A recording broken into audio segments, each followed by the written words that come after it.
എവിടുന്നേ കുട്ടിയെ എനിക്ക് ഈ പനിക്കൂമ്പ് കിട്ടിയില്ലേ? അമ്മ ഞാനേ എന്റെ വീട്ടിൽ പോയപ്പോ റോഡ് സൈഡിലുണ്ടത് വിൽക്കാൻ വെച്ചിട്ട് ഇത് കൊറേ കാലമായിരുന്നു ഇതൊക്കെ കഴിച്ചിട്ടേ. അപ്പൊ വാങ്ങിയതാ. ശരി. ഇത് വന്ന അച്ഛൻ ഉണ്ടാകുന്ന കാലത്ത് ഉണ്ടാക്കിയിട്ടാണ് പരിപാടി കാലമായി ഇത് ഉണ്ടാക്കിയിട്ട്. ഇത് കരിവനയുടെ കായ പൊളിക്കണ കാലത്ത് പഴുത്ത് വീഴുമ്പോൾ അത് കൊന്ന് പൊളിച്ച് കൂമ്പിടി അടഞ്ഞിട്ട് അത് പറിക്കും. ധനുമാസം കാലത്താണ് പറിക്കുക. അപ്പോഴേക്ക് നല്ലോണം മൂക്കും. എന്നാണ്ട് കൂമ്പ് പറിച്ച് രണ്ട് തടിയും ചെത്തിയിട്ട് വേവിക്കുക. എന്നിട്ട് ഇത് നടുങ്ങട് പൊളിച്ചിട്ട് ആരിങ്ങട് പോയിരുന്നിട്ട് അതിങ്ങനെ തിന്നാൻ നല്ല സ്വാദുണ്ടാവും. നല്ലോണം പോലെ കഴുകിയിട്ട് ചെമ്പിലിട്ട് വേവിച്ചെടുക്കണം.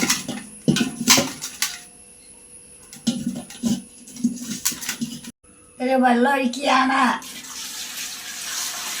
വെള്ളം താഴ്ന്ന അടുപ്പത്ത് വെച്ചോണ്ടു. ഇനി ഒരു സ്പൂണ് മഞ്ഞപ്പൊടി ഇടുകയാണ്. കുറച്ച് ഉപ്പിട്ട് കൊടുക്കുകയാണ്. ഇനി ഇതടച്ച് വേവിക്കുകയാണ്. അടച്ച് വെച്ചോണ്ടോ. ഇനി താഴ്ത്തി വേവട്ടെ. ഇതൊന്ന് തുറന്ന് നോക്കട്ടെ. നല്ലവണ്ണം തിളച്ച് വന്നു. ഇനി ഒന്ന് ഇളക്കിയെടുത്തേ.